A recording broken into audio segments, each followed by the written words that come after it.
The Court of Appeal in Abuja has barred the Code of Conduct Tribunal (CCT) from proceeding with hearing in the false assets declaration filed against the Chief Justice of Nigeria (CJN) Walter Onnoghen. At the resumed hearing of the appeal, the Defence Counsel, Wole Olanipekun, told the court that the CCT had vowed not to comply with orders from other courts which it described as court of coordinate jurisdiction except that of the Court of Appeal.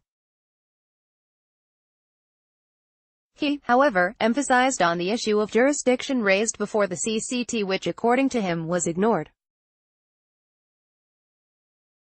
Mr. Olanipekun argued that if the application is not granted, it would affect the judiciary in totality and would be a threat to the country and the constitution as a whole. Read also, Buhari proposes N27,000 as new minimum wage to NAS. In a counter-affidavit, counsel to the federal government, Mr. Oyekolosho, said the decision on whether to stay proceedings at the tribunal was at the discretion of the tribunal.